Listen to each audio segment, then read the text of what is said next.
Welcome to Broadcasting Scotland. I'm here with Christopher McEleny, who is the SNP councillor for Gourock and the SNP council leader for Inverclyde. Now Chris, you spoke to my colleague Richard, that would have been about 11 months ago. Yep, it would have been last year. Yep, for the deputy leadership. Yep, but today we're going to be talking about the general election. That was just last week. So to get things started, can you just tell me how you felt that the SNP's campaign went for the general election? Yeah, I mean, it's true, you say, the old saying, a week's a long time in politics, 11 months is a bit of an eternity. I thought the campaign it wasn't perfect, but it wasn't bad either, and I feel it was an honest campaign. I think across Scotland, obviously you had a Tory party campaigning against a second independence referendum, you had the Lib Dems campaigning against a second independence referendum, and the Labour Party again went and stood shoulder to shoulder with that sort of negative campaign. So I think that we certainly know what the Tory party, the Lib Dems and the Labour are against in Scotland, but I don't think people know what they actually stand for in Scotland. And you're absolutely disappointed to lose so many good colleagues, people that have led on some very, very good issues, and they've actually held the government to account every single week as a strong opposition. So it's disappointing to lose colleagues, but I think at the end of the day, whether you win 56-3 or whether you win 35-24, we've still won the election. We've maybe not won the election as good as we had, but I feel that we've seen a normalisation of politics in Scotland. It's great to see the SNP winning every seat, but I don't think that's normal. I don't think it's normal in a modern democracy. And I think we've seen a normalisation of the SNP as a large, major centre-left party, and the opposition, who were well defeated, is a centre-right party. Some could argue even further towards the right in Ruth Davidson's Tory party. So, difficult result. Almost feels like the Scotland game on Saturday, when you don't know, did you win or did you lose when you walk away. But I think on balance, looking back, we did win the election. And I really think that there couldn't have been a set of circumstances that we could have got a result that people would have presented as a true victory unless we won every single seat. And although that would look good for the SNP, is that normal in a modern democracy? I don't think so. When the exit poll came out, it caused quite a stir. Did that affect the mood of the night? It didn't affect my mood, because I think I was following a ballot box back to the polling station. Not that I'm paranoid, but they just obviously were going in the same direction as me. I think that the exit polls, they were inaccurate in 2015. They said that the SNP would win all 59 seats. So I think people thought right away, well, there's obviously a 5-seat variance there. And then when the methodology was coming through, that I think they only sampled 14 polling stations across Scotland, I think people naturally think, well, is this accurate or not? It seems that it appeared to be quite accurate. But although the national picture is important because we all want our colleagues to win, naturally in an election you're focusing on your own campaign, so we were very much concentrating on whether we had managed to hold this seat, and thankfully we did, obviously. And before that exit poll came out, did you have any idea where the vote was going? Obviously this election, which we didn't want, was right on the back of the council election, so we had a pretty good soundboard in terms of where we were looking locally. We were one seat short of winning the council election, but we were ahead on the number of votes, so I thought we were looking as if we were going towards the same picture. It would be tight and we would manage to hold the seat. Obviously it turned out a lot tighter than I think anyone, even the Labour Party, I think they thought we were several thousand ahead in their internal sampling. So an election just proves to you that anything can happen on the day, and thankfully we managed to hold through. And when those results started rolling in from Scotland, what was your reaction to it? I'll be honest, I was quite hurt. Although we were winning the election clearly, it was hurtful to see people that, well, growing up were heroes, and people that are mentors, and there's a saying that you should never meet your heroes. I got to meet some of my heroes growing up when they became my friends. So it was hurtful to see them lose their seats, considering the massive contribution they've gave to politics in Scotland, and I certainly think that there's a massive part for some of these individuals, Angus Roberts and Alex Salmon, to contribute in years to come still. In the media, there's been an awful lot of talk about the peak SNP. Do you think the SNP party have to come to a peak? No, I think we've actually found peak unionist. Obviously, 2015, what I think happened, without being scientific, was that people that supported independence, people that supported social justice, they saw that Yes campaign and they saw the Yes movement, and the SNP clearly were the party that represented those values. Whereas the independence referendum on the no side, there was a clear argument from their side about continuing austerity, the Tory government, let's just pool and share our resources regardless of what that means on Scotland. And I think that those people found a natural home perhaps in Ruth Davidson's Tory party, and I think that that very much represents that right-wing element of the unionist movement. So I feel that I don't see that growing anymore, but I think the SNP vote 35 seats. I'm young, but I'm still old enough to remember the days of teletext. I used to sit up and watch election counts and see Labour hold, Lib Dem hold across Scotland. So if someone would have told me 5, 10, 20 years ago that the SNP would win a general election in Scotland with 35 seats, I wouldn't have believed them. So I think that we need to actually take this result into the wider context. It's the second best ever result in a UK election for the SNP. It's one of the best ever results in a UK election in terms of the vote share. So I don't think we've found peak in that. I think we've just actually realised that, well, there's a lot more at stake here, there's a wider argument, and we need to make sure we keep putting our policy platforms forward on that. Mm-hmm. Do you think the media spin has fairly reflected that for the SNP? Yeah, well, I think the media spin, but the Conservatives go from 1 up by 13. Naturally, they're going to. We've seen in the 2016 election that somehow it seemed to be that the Conservatives won the election, even though the SNP get the biggest ever share of the vote in a Scottish Parliament election. And naturally, when you lose seats and other parties gain seats, that will be portrayed. But at the end of the day, only one party got a majority in Scotland. Only one party won the election in Scotland, regardless of what people want to say. I've seen footage last week of the Lib Dems spraying champagne on each other, celebrating, and it was that insignificant. I don't even remember, was it 4 seats that the Lib Dems won in Scotland? And I just think that's ridiculous that people are so insincere to the electorate that they present such a resounding defeat as victory. Mm-hmm. And in a recent Twitter thread, you said that the SNP, it's come to a time where they must reflect on the seats that they've lost. Yeah.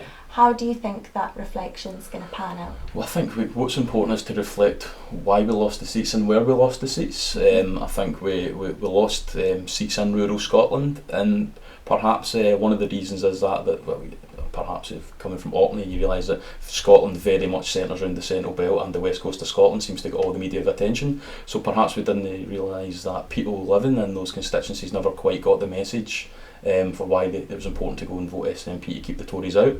We still polled massive votes, but unfortunately some of the seats in rural Scotland became two-party contests, and in a two-party contest, obviously, everyone wanted to unite against the SNP. It was difficult to hold those seats. So I think going forward we need to understand what message do we want to portray in every part of Scotland.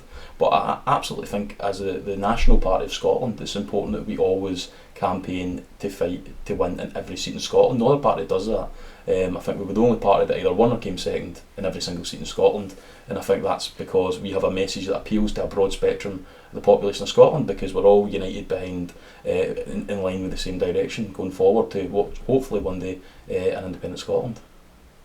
Okay, and in that Twitter thread, and you've just previously mentioned it, the normalisation of politics. Yeah. Do you think that that's having a positive or negative effect in Scotland? I think it's positive.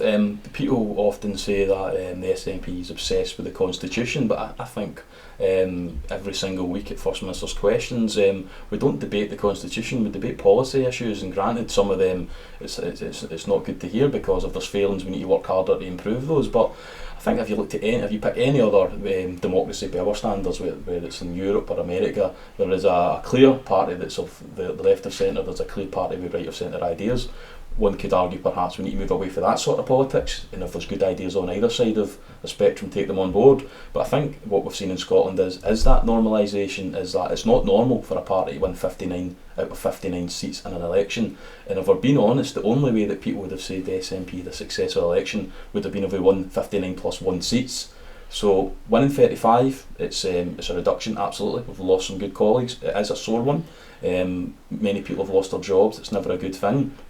But absolutely, 35 to 24, in anyone's standard, that's a victory. In any standard of democracy, in any other country in the world, this would be hailed as another landslide election victory. And let's not forget, this is an election victory on the back of 10 years in government. It's on the back of a council election victory. It's on the back of a Scottish Parliament election victory. I don't know any other party in Western democracy, to call it that keeps winning so many elections from a position of government. For me, that's a real story here of what we're constantly doing to win votes across Scotland. In the media, it's kind of been thrown about that Ruth Davidson and the Scottish Conservatives won this election for Theresa May. Do you think that's a fair statement to make? I think basic arithmetic would tell you it's an unfair statement to make. If Ruth Davidson thinks that winning 13 seats out of 59 compared to 35, the SNP of course winning more seats than every other party put together. If she thinks that is a victory somehow, I think she's been somewhat insincere with the electorate in Scotland, and personally I don't think people are stupid enough to actually believe that sort of spin. Okay, and Labour also gained some seats from the SNP. Do you think that's Kezia Dugdale or Jeremy Corbyn's success? Well, I certainly don't think it's Kezia Dugdale. I think that one of the key reasons we got the massive result in 2015 was we took that independence movement with us, whereas I spoke to an overwhelming amount of young people, which is a message we need to make sure we learn here, during this campaign that were voting for Jeremy Corbyn. Of course they didn't live in East Islington, but they were voting for Jeremy Corbyn because they believed in free education, free school meals, etc. Ironically, policies we were delivering in Scotland, but for them this election was about getting the Tories out, and they are independent supporters. And the day after the election, when Kezia Dugdale came on TV to say this was a resounding result against independence, I know a lot of people were very annoyed that their vote had been misrepresented, because they voted to get the Tories out of government. That was clearly what they were voting for. They weren't voting for independence, and I feel that going forward, if we want to start making those arguments again, these people will support independence. So I'm not a Labour Party member, but I think that's something they need to reflect on going forward. If they constantly want to be known as a party that are anti-independence, well, there can only be one winner, and it seems that Ruth Davidson's Tory party are winning that argument. So what is the relevance of the Labour Party in Scotland if all they want to do is talk about the Constitution? You just spoke about targeting the young people there. Yeah. Do you think that the SNP manifesto reached out to all of the electorate? Yeah, well, the difficulty, this isn't our home turf. The difficulty with a UK election is that primetime TV gets the majority of people's view and how they actually learn what policies are. So whether that's BBC, ITV, the main networks, people are watching that on a UK level. So 75% of the coverage they will see will be about Jeremy Corbyn, it'll be about Theresa May. Then at the back end of that, obviously, there'll be coverage on what's happening in Scotland. So many young people would have been seeing the message that Jeremy Corbyn was promoting. Of course, it doesn't help when he turns up at a debate with Angus Robertson and Theresa May doesn't turn up. But when I was speaking to people on the doors and speaking to people out and about, and they were saying, well, I support this policy and that policy and that policy, or why would you vote against free education for university? We're already delivering that in Scotland. So many policies that people were buying into Jeremy Corbyn, they'd almost copied off the SNP playbook. And I think that when people actually realise, well, actually in Scotland we've got a pretty good deal at the moment under the SNP government, who've already delivered a lot of these things Labour wanted to deliver, I think people will realise that, well, going forward, is that the best idea? Do you think independence has almost put off no voters from even considering looking at the SNP manifesto? Well, I think, if we're being honest here, I think the reality is that perhaps not many people actually read every single page of a manifesto. It's the messages that they get presented in the media that they buy into. So I couldn't tell you one policy that was in the Scottish Tory Party manifesto. I know there was a secret launch in a farmhouse somewhere. And again, with the Scottish Labour Party manifesto, I think there was UK-wide manifestos, and at the end of the day there was a UK Tory manifesto that was hell-bent on a hard, ruinous Brexit, which would probably ruin 80,000 jobs in Scotland. And there was a Labour Party manifesto, perhaps most parts of it are irrelevant in Scotland because it was about devolved issues, and actually it was policies we were already delivering. In terms of the SNP manifesto, I think it was pretty clear, like, if there's going to be another Tory government, which there is now, you want people that are down there speaking up for Scotland at all times. And we've just learned that the new 13 Tory MPs from Scotland, they will always vote with Theresa May's government under every circumstance. So whether that's imposing the rape clause on Scotland, whether it's imposing the next bedroom tax on Scotland, more austerity, taking disabled people's cars off them, these new Tory MPs are going to go and just rubber stamp Theresa May's policies, which I think in hindsight people will realise, well, perhaps I voted for a particular reason, but that's what I've now been left with. Many think that in the SNP's post-Brexit response was held very well up until the general election. Yeah. Was there any kind of contingency plans for a snap election coming around? Well, I wouldn't imagine many people, there might be contingency plans, but I don't think many people, I think Theresa May said 8 times we weren't going to have an election because this was the time for stability, and of course now she gave us one of the most unstable periods in my memory in the UK. So I don't think the Labour Party were prepared for it. I don't think the Conservatives were prepared for it themselves. And from an SNP point of view, I think a lot of MPs were getting on with really good work and they were holding the government to account. And I think those that successfully have been returned, their job is to get back and make sure they keep holding this government to account. Do you think that everyone was just caught off guard, especially coming off the back of the council elections? Yeah, well, I mean, obviously I believe in local government, and I think that Theresa May's government showed a massive disrespect to the work that local government actually does. Many of the services that you benefit from every single day, it's local councils that deliver them. And the prospect that there was a local government election, then 2 weeks before it, 3 weeks before it, a UK election, that absolutely reduced the turnout in the council election because people were just sick to their back teeth of politics. So that's contempt by the government in terms of local government. So I think you would just see if that's how they treat local councils and the importance of local government, how are they going to treat other people in the UK? Mm-hmm. And you've just spoken about the fact that we're in quite an unstable political environment right now. Do you think the DUP are the ones to help Theresa May to bring us into a strong and stable government? This is actually one thing in politics that can get me quite angry, to be honest with you. It took decades to get the Good Friday Agreement. It took international support. President Bill Clinton at the time, really stalwarts of the Labour Party, people like Mo Mowlam, Prime Ministers, successive one after the other, to bring that agreement together. It took referendums in both Ireland and Northern Ireland to get a binding peace settlement in place. And I think people need to remember that only one party in Northern Ireland opposed the Good Friday Agreement, and it was the DUP. And one of the fundamental principles of the Good Friday Agreement is that the government of the Republic of Ireland and the government of the UK must be mediators in a period that power sharing has almost collapsed. And power sharing has collapsed in Northern Ireland at the moment. And instead of this UK government helping put government back into place in Northern Ireland, what they're actually doing is taking sides with one side of that debate. So if the DUP go into bed with the Tories, how can the government possibly be independent to ensure a lasting peace settlement in Northern Ireland? So I think it's shame on the UK Tory government that they're actually risking peace in Northern Ireland for their own power sharing. And in terms of the DUP, I would call them dinosaurs, but I don't think they believe in dinosaurs. So I think that sums them up for a party. How is this going to affect the Brexit negotiations? Well, I think it's going to have a massive impact on them, because what we've clearly seen is that we're constantly told that we're a family of equals across the UK, but we've clearly seen that this UK government has walked all over and disrespected one of the devolved governments in Northern Ireland. So I think that tells you how they're going to treat the devolved governments in Scotland and Wales. And I think that the election clearly showed that there was only one mandate, no mandate. The Tories didn't get the mandate for the hard Brexit. The Labour Party's position on Brexit is chaotic. No one actually knows if they're in favour of the EU, they're against the EU, that they support a hard Brexit, a soft Brexit, etc. But I think the SNP who won the election, and I think even the Scottish Tories, so Ruth Davidson says she's for the common market. So I think that of the overwhelming majority of people in Scotland who did vote to stay in the EU, still believe in the EU, still want to stay in the common market, absolutely the UK government's got to listen to that, because for them to simply say that Scotland, we've heard you, but we're ignoring you, that's unacceptable. And that will, in my opinion, set off a chain of events that we haven't started, and it's this government's fault.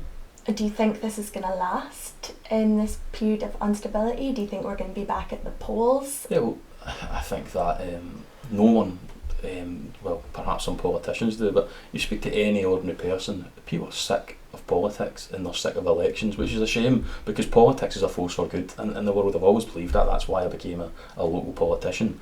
But I think that the prospect of another general election would just really make people sick to the back teeth. So at the moment we've got probably the most unstable government in living memory in the UK. A Tory government propped up with the DUP. We've got a team of Brexiteers sitting waiting for this government to fail to step in.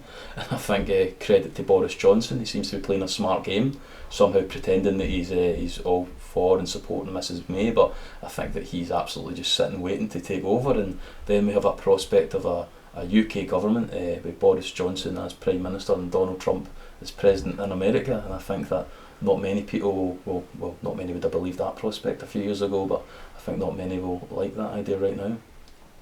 And you also tweeted about how we're kind of turning the clock back 40 years in Westminster, but Scotland's striving for complete... Yeah, I mean, like Angus Robertson used to always say that the SNP were the gayest party in Westminster. We've got an absolutely proud record on equality. I think we're the trailblazers in Europe and across the world, I would say, in terms of equal rights, equality, women's rights, LGBTI rights, and what message does that send out to any young boy or girl or any individual at all? That basically you have a government that represents the views of this country, and that government has a partner who basically thinks that gay people are evil, that thinks that I'm a Catholic, it's so controversial, but I support equal marriage. I think it's normal. But going forward, I don't understand how any government, Ruth Davidson particularly, I don't know how these people can work with people that are clearly have views that I said 40 years back, but actually 500 years, some of their views, and they should be consigned to history. And I hope Theresa May's government is consigned to history with them pretty soon. Well, if Westminster are turning the clock back and Holyrood's trying to turn the clock forward, what's going to happen to the clock? The clock's going to break at some point, isn't it? But I think that, well, there's a risk that if two hands are going in two different directions, time stands still. And I think what did Winnie Ewan say? Stop the world, Scotland wants to get back on. So I think that if people, I think younger people growing up, I think we are the generation of equality. I think it's one of the, people often say that we're going to be the poorest generation in history that hasn't, the only generation that's poorer than the one before it, but I think we will proudly look back at the accomplishments our generation have achieved in equality. And when we're up against a UK government that are clearly trying to compromise that progression, I think that many young voters that we were talking about earlier on, people that perhaps bought into Corbyn's idea of politics, when they actually look at the UK government and say, well, this is a government that has absolutely nothing in common with me. It's a government that wants to drag me out of Europe against my will. It's a government that wants to impose draconian policies on gay people, on women, etc. if the DUP get the concessions it wants. And I actually read just the other day there that one of the DUP's number one priorities is to have orange marches through areas that have had a peace agreement in place for over a decade. And I think for any government that says it wants to govern every quarter of the UK to actually behave in that manner, it's shameful. How can Scotland influence Westminster? That's a very good question. Sending a strong team of SNP MPs would have helped. But I think that how does Scotland influence Westminster? Well, look at the job Angus Robertson did holding Theresa May to account. She became the wobbly PM, famous for U-turns. So whether it's on the rape clause, which we still fight, the bedroom tax, which we mitigated in Scotland, I think we need to make sure we expose these Tory policies at all times. And I think it is part of the wider independence argument, because people keep saying, well, you should stop talking about independence, but we don't need to talk about independence. We just need to keep pointing to that democratic deficit. Yeah, the Tories get 13 seats in Scotland, still a massive failure. They still lost the election, and we're getting policies such as the rape clause. We're getting a DUP coalition government. We're getting dragged out of Europe. We're getting all these things imposed upon us without us saying it. And for me, that's why independence is now, and it will always be important until we get there, till we get into a position that the collective will of our country actually gets to dictate what policies are important to us. And I think our Scottish Parliament has a successful track record of showing what policies are important to us. We're a country of social justice, we're a country of equality, we're a country that every single person is born equal, whereas I don't think that's what the United Kingdom stands for. I think it's a government that believes that rich people should get richer and poor people should get poorer. It's a country that believes that the wider that gap gets, the richer the donors to their party will become. And I think that's a politics that absolutely there will be people that believe in staying British, but when they look at the government, how does the United Kingdom work in practice? I don't think many people in Scotland can actually support that or put that their name to that. And in terms of independence, do you think that's more or less likely to happen in the short term or the long term? Well, I think independence, I don't like using the word inevitable, but I think independence is the destination, and it is a case of just when we'll get there. Because I think that when we look at where devolved matters, and in every indicator across the board, we're governing services better than they're getting governed in other parts of the UK. So we're proving, although people may have an issue with how we do it, we're proving that we can govern successfully ourselves. So I think that we still need to make those arguments to bring more powers to Scotland, particularly welfare, because I think that welfare decisions in Scotland wouldn't punish disabled people. I think they wouldn't impose the rape clause, they wouldn't make a woman sign an 8-page document to get a benefit. That wouldn't happen in Scotland. So that's another example of how I think we would govern more compassionately. And I think as time goes on and people see that we've got a Tory government imposing this nonsense on us, we've got absolute chaos, we're getting dragged out against Europe against our will, none of these things we vote for, none of these things we want, people might actually start realising, well, that's actually what independence is all about. It's about giving us the power to make these decisions. Independence isn't about being in the EU, it's not about being against the rape clause, it's about giving us the power to stay in the EU if we want to, it's about giving us the power to scrap the rape clause, which we do want to. And I think over the next year and couple of years, people will start to realise that, and I believe that, yep, it is inevitable eventually, but I think using that language perhaps it puts people off because they think that's all we talk about, but what they don't actually realise is that it's the policy decisions of the UK government that are inflicting all the hardship. So I'm a counsellor, and every single day we spend our time helping people that are being forced to travel 90 minutes to get an assessment. They miss their assessment because they can't travel because of disability, they get their benefit taken off them. We've got people that get their disability cars taken off them. We've got the bedroom tax, of course, which we mitigate in Scotland, but at a cost from other public services. And I think that as time goes on, people will start realising that there's an answer to all of this. There's an answer that we can actually make these decisions ourselves, and that's by giving our parliament and the people of this country, the people that live here, the people that want to stay here, give them the choice over their decisions. That's what independence is. And in response to a second independence referendum, Theresa May said that now is not the right time. When do you think the right time will be? Yeah, well, Theresa May also says now is not the right time to have a UK election because we needed strong and stable leadership, and she's just became the weakest, most unstable leader in the UK's history.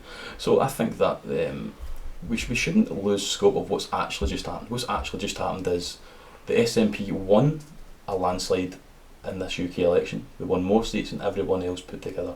We also won the highest amount of votes in 2016 with a clear manifesto commitment that if there was a material change and Scotland was dragged out of Europe against our will, we would have the right to go and ask the country the question again. And of course we had an amazing result in 2015, as we know. So I think that we absolutely need to keep making the point about Brexit. There was a compromise deal put on the table. The Scottish Government said this is what we want to stay in the, obviously we want to stay in the EU, if not we want to stay in the common market, we want to make sure there aren't barriers put up in front of trade that will cost Scottish people jobs. And I think we should be saying to this UK Government that if you want independence to be taken off the table for the duration of this Scottish Parliament, you need to accept this reasonable compromise deal that we're putting to you. And at that point, if the UK Government want to say, we're not accepting your deal, Scotland, we're dragging you out of Europe because that's what we want, sorry, not we, the Tory party, that's what we want to do, then that's actually the UK Government that's forcing the hand of the people of Scotland to say, well, this is my option. Go off the cliff face, the Brexit cliff face with the UK Government, or actually make a stand and say, no, I don't want this to happen, this is not what that we voted for. And at that point we would need to make a decision. Would we have a referendum to actually make that point known? And do you think that the way that the SNPs have been campaigning is going to change when it comes to independence? What do you think is going to be the best strategy to tackle it? I think the greatest strength for the SNP and the Yes campaign was ordinary people. Just having day-to-day conversations about why they vote SNP or why they wanted independence, whether it was for them, their children, and their family. And I think that it's got to be a bottom-up organisation. It can't be we can't have people up at the top saying this is what we're campaigning on. Ordinary people need to make sure, well, this is why I'm supporting independence, this is why I vote SNP. You'd have seen the hashtag SNP because it's like ordinary people just telling you exactly why they're supporting independence, or the SNP indeed. And I think that's the power of a grassroots movement can be phenomenal, and going forward that's, I think, how we would win a future campaign. Okay, well, thank you very much for talking very much. to me. Appreciate it.